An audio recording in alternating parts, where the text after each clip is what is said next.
আচ্ছা দেখো ভাইয়ারা, বুয়েট অ্যাডমিশন টেস্ট 2022-23 শিক্ষাবর্ষে কেমিস্ট্রি পোর্শনের যে আমাদের তড়িৎ রসায়ন অংশ থেকে যে কোশ্চেনটা আসছে আমরা সেইটার আজকে সলিউশনটা দেখব। তো দেখো কোশ্চেনটা বলছে যে ফেরাস 2+ থেকে এফি হচ্ছে তোমার 0.2 মোল এবং এখানে কপারের একটা রিয়াকশন দিয়ে দিছে।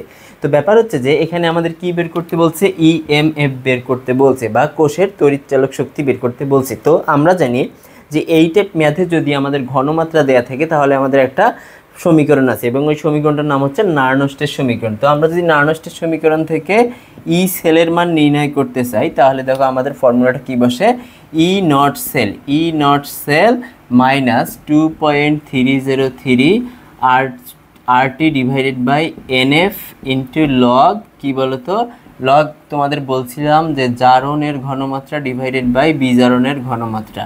বুঝতে পারছো, এটা জাবি ফর্মুলা আর কি বলা যায়।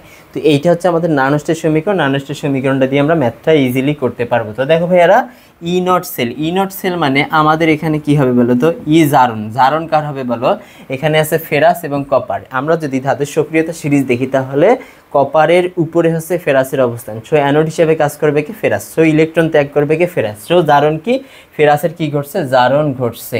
ফেরাস তাহলে কি হবে, Fe থেকে Fe2+ হবে, তাহলে Fe থেকে কি হবে Fe2+ হবে। অ্যান্ড কপার কি হবে, কপার হচ্ছে আমাদের কি গ্রহণ করবে, ইলেকট্রন দুইটা গ্রহণ করবে, সো কপার 2+ থেকে কপার হবে। দেন যদি আমরা এখানে ভ্যালুগুলো বসে দেই যে 2.303, এখানে দেখো আর এর মান আমরা জানি 8.31। এখন টি এর মান কিন্তু দেয়া নাই, যদি টি এর মান দেয়া না থাকে ভাইয়ারা তাহলে তোমরা কি করবা, একটা মান ধরে নিবা। কোন মানটা ধরে নিবা, রুম টেম্পারেচার, সেটা হচ্ছে 25°C এবং আমরা যদি সেটাকে কেলভিনে প্রকাশ করি 298 কেলভিন। এবং দেখো এখানে ইলেকট্রন আদান প্রদান হয়েছে 2টা বা 2 মোল, তাহলে 2 ইন্টু এখানে এফ এর মান হচ্ছে 96,500, বুঝতে পারছো, ফ্যারাড।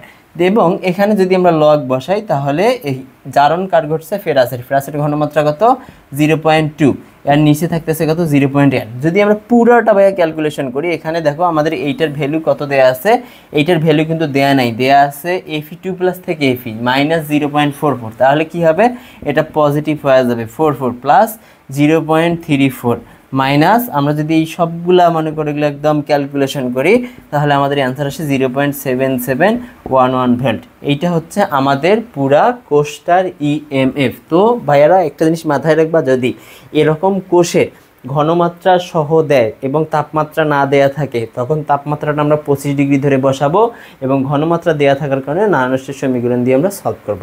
ঠিক আছে ভাইয়া, থ্যাংক ইউ।